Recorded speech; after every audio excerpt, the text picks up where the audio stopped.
Dominic, it's your boy Ink. Welcome to another show. I'm gonna keep this one short. I'm gonna keep this one very, very short because it's not a pleasant video to make. There was a lot of talk that TikTok was gonna be closing. We knew it was gonna happen. It happened to the USA. I'm in Canada. I have nothing to fear, so it's not a problem for me. But I'm thinking about my friends that are American, and I feel bad for them. So trying to thank people. They're not gonna see this. They're not gonna see this, but I don't think it's a matter of people seeing this. I think it's a matter of the fact that it's out there. It's like a funeral, actually, right? In the funeral, people, the person that died, the people that were having a funeral for, will not see you at the funeral. They're dead. They're dead. Of course, I knew it was gonna close, but there was talk of it not closing. It was making so much money. It was making a lot of money, and usually things when they make money, they don't close. Usually, when there's greed involved, we keep the money, right? So yeah, it's a funeral, and they're not gonna see this, but I don't give a fuck. I didn't have a lot of friends that were from America, a lot of people that I met through TikTok, and yeah, I'm gonna miss them. It's weird because I did a TikTok live yesterday, and we were talking about the community that I've built, right? And I was surprised by how many Canadian that I had, right? There was more Canadian than I thought. And the first thing when you come into my life, the first thing when I meet a person, I don't ask them, where you from? That's just rude. But I don't know if my people were American, but they were Canadians. So it doesn't really affect me, but I'm putting myself in the shoes. It's hard because I'm putting myself in the shoes as a human being where you have this application that you really enjoy and it's getting banned. I'm putting myself in those shoes. I'm putting myself in the content creator shoes where a lot of those content creator were expecting TikTok to not expecting, but they were relying is a better word, relying on TikTok to not necessarily to survive. This is not to make money, but to make money to put food on their table. I'm that sad. And I cannot talk. I'm that shook. I'm gonna be using a Gen Z fucking word. I'm that shook. But yeah, so you put yourself in the content creator shoes and people that build their TikTok, people that have really, really worked on their TikTok and they're not there. And I was talking about how a lot of people are gonna be moving to Twitch, moving to YouTube, right? And I could put in a shameless plug here. I could absolutely do that. But at the same time, I realized over the years, I look like a fucking boomer. I realized over the time that I've been on TikTok that some people prefer TikTok. It doesn't matter if you're on YouTube, if you're on Twitch, if you're on Instagram. It doesn't matter. You prefer TikTok, so it's a lot for them. And I think I put myself in the shoes of the American as a whole.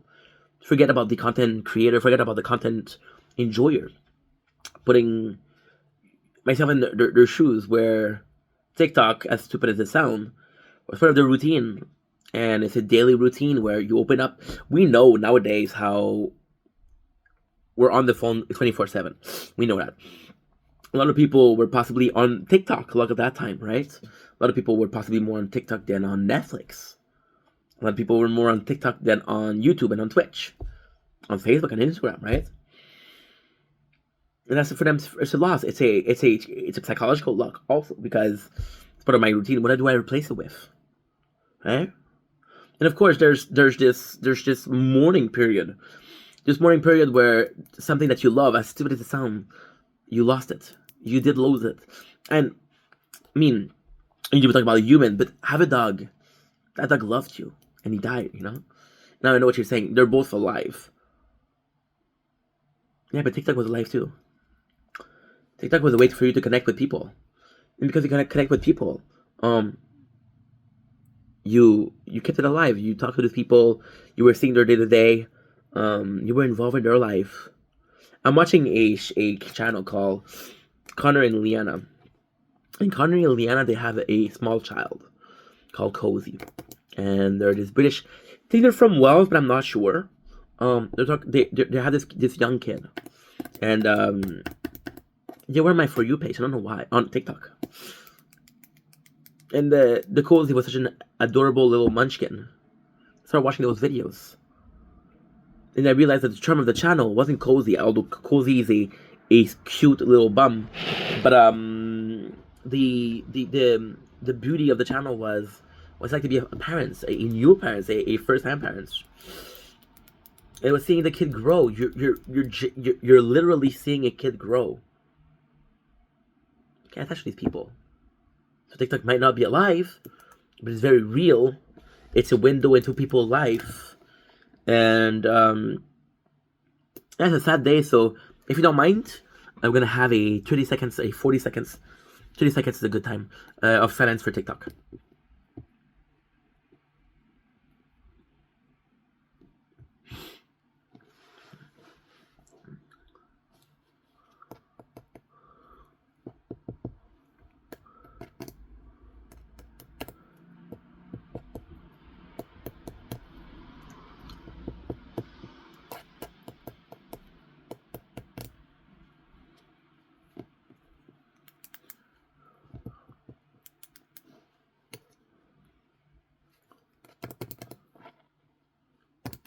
Thank you. I'm gonna finish this off by this video saying that I did see a lot of people taking advantage of the TikTok ban to promote their other social. I do get them, but I know that some people out there are gonna be saying, "Hey, you're in Canada. Why do you care?" Compassion, human being. Yeah, we're neighbors to America. There's talk of us becoming the 51st state. I didn't choose to be born here. I could have been born anywhere in the world. It's gonna be affecting me. So stop thinking that this is a country problem. Start thinking that this is a society problem. It's a human problem. And no matter the race, the age, the sexuality, religion, we're all humans. And it's not because something doesn't affect us, it doesn't affect somebody that we're close to. It's not because something doesn't directly touch us that you don't see the change in your society, you know? Anyway, so long enough video. Condolences are in order. I know it's stupid, it's not a fucking funeral, but yeah. And I don't know if it's gonna come back. There's a possibility that it come back. They were talking about Elon Musk buying TikTok. If Elon Musk bought TikTok, possibly this will be the case, but there's no confirmation. And because there's no confirmation, I don't know. I'm not gonna lie and say I'm sad. I'm not gonna say I'm sad. But I feel compassion for other people. Right? I feel under compassion. And I don't think it's fair for me to say, oh, it might come back, because if it doesn't come back, you're creating false hope. Right? There was a certain president that said, no, I'm gonna take care of it in the tent. Yeah. So we knew it was coming. Right? We didn't know it was gonna happen. And yeah, so again, I love you guys. I really do. And take it easy. I'll see you guys very soon. If you can see me on TikTok, you'll see me on TikTok. If you can't, then this video was meant for you. If you cannot see me on TikTok, this video was meant for you. Because ultimately, this regards you. You should be the person that's sad. And although I feel compassion, the best thing I can absolutely do is put a video out there to say we sympathize, we empathize, we understand the event that's going on in the world. We're talking about Gaza, we're talking about Palestine, we're talking about Ukraine and Russia, right? But we don't talk about little things. And although these on a longer term, a long sphere or a general, it's a lot more. I don't know. So we'll see. Anyway, I love you guys. Take it easy. Peace.